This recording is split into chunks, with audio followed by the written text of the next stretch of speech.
So you've written the first words of your new chapter or short story, and it's all going great. But what if it isn't? What if you start to doubt yourself as a writer? What if you think your first line is cliché and uninteresting, or your characters are flat, and you become convinced you're a terrible writer who should never touch a keyboard or pencil again? And what if there were ways to get that critical voice in your head to leave you in peace? This lesson, we explore how to control your inner critic.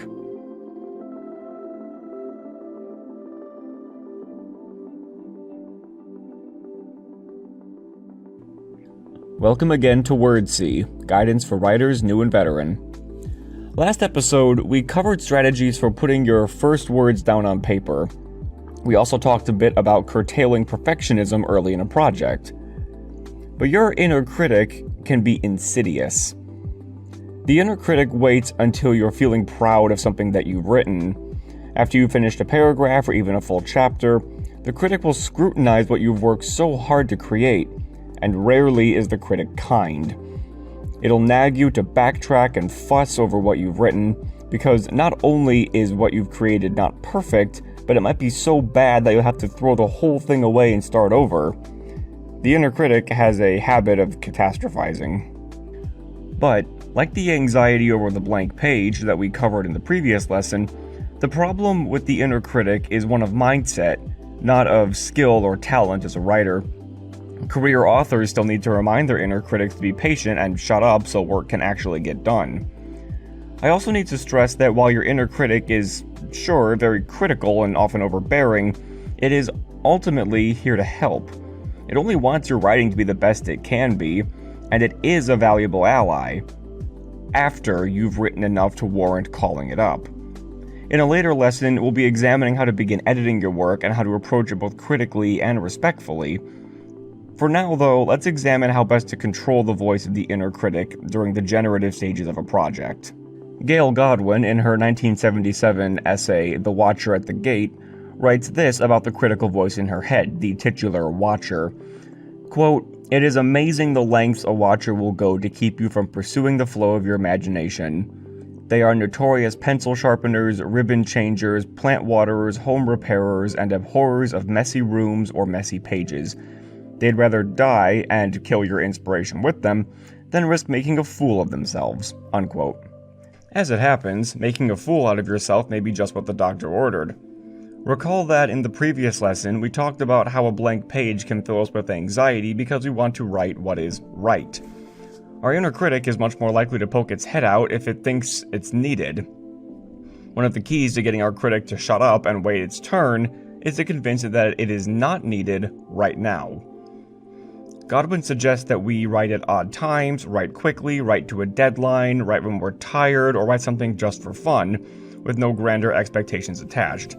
In other words, we should write during times and in places where the critic isn't needed. Doing so can train your head to see writing as exploration rather than something demanding perfectionism. So here are some of my own strategies to control the inner critic. My first strategy is called color coding. Since your inner critic loves to make you second guess your work, I say you should let it. But give it less than an inch or it might take the whole mile. Here, try this out.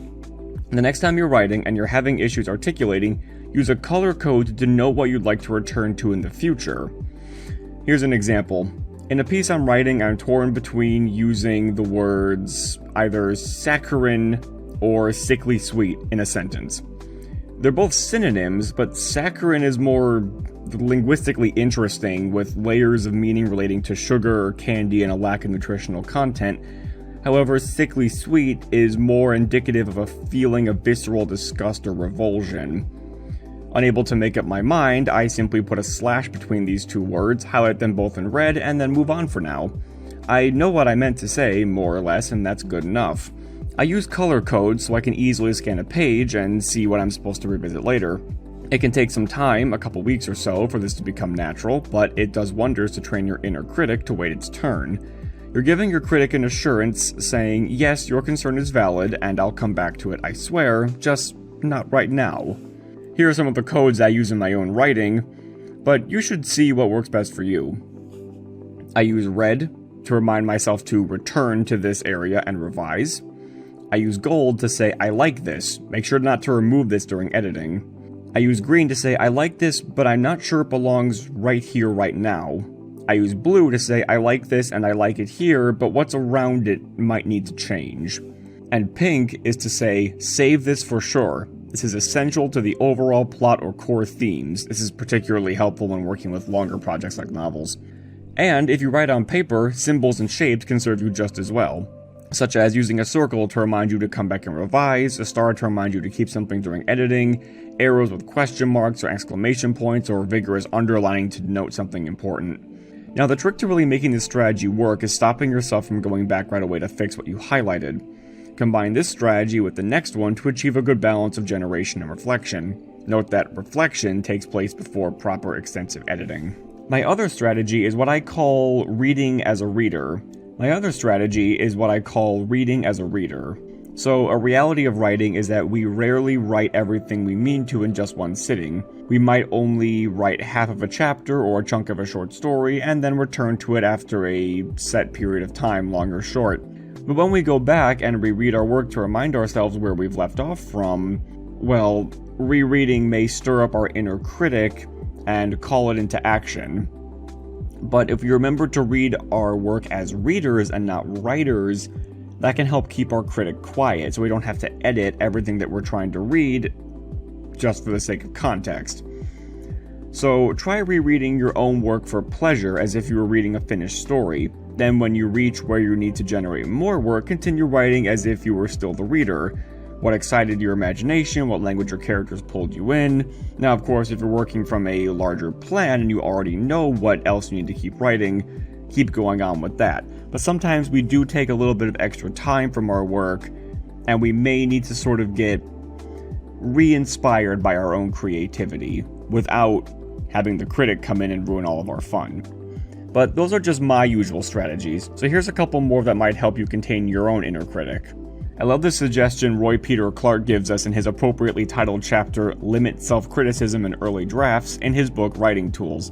Quote, "Be more conscious about these moments when the critical voice shouts or whispers in your ear. What is the voice saying? Make a list of the negative things the voice is likely to say about you. Now burn the list and flush the ashes." Unquote. So he's saying to really show that critic who's boss. Take your creative power back from it. Without you to make things, it'd have nothing to criticize and thus would be out of a job.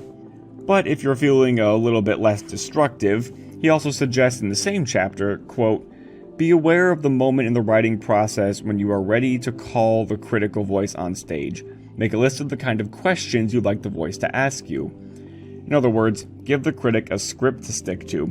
Try not to let it run about recklessly, telling you to fix things that aren't broken. When combined with highlighting, you can exert a lot of control over your inner critic, controlling what it sees while still making use of it. Julia Cameron, in the Bad Writing chapter of her book Right to Write, laments that traditional good writing often sounds, quote, "too cool, cerebral, calculated, and calibrated," unquote. In other words, it doesn't really sound much like creative writing at all. So Cameron loves reading the tabloids because they're full of quote-unquote bad writing. She says that tabloids are high-stakes, high-energy, unapologetic schlock, and she recommends writers, when they're at the mercy of their inner critic, to emulate the tabloids and write freely with their own voices. Free-write the most sensational, attention-grabbing story you can come up with and indulge in raw creation free from an editorial overseer. Cameron suggests that we baffle our inner critic with light and color, all the while we're enjoying our creations and experimenting with prose. There's no better way to thwart a wet blanket than by having a good time. This activity makes for a great warm-up in preparation for your more serious writing as well. Activities such as these can provide long-standing benefits towards combating writer's block, which we'll be exploring in the next lesson. I know I shared this quote from Dorothea Brande at the end of the previous episode, but it bears repeating. Quote, "They, the critics, are valuable only once the author has done enough to warrant evaluation and revision. Until then, they must be silenced." Unquote. Silenced, but not destroyed. Our inner critic can sometimes have brilliant things to say. It just has to learn patience, and it has to learn to come only when called. And we're the ones that need to teach it to sit and to respond to its name. And that's going to close out this lesson. Next lesson, as mentioned, we'll tackle the author's nemesis, writer's block, as well as strategies to defeat it. I wish you all the best as you navigate the wide open WordSea and experience the wonder of writing. See you next time.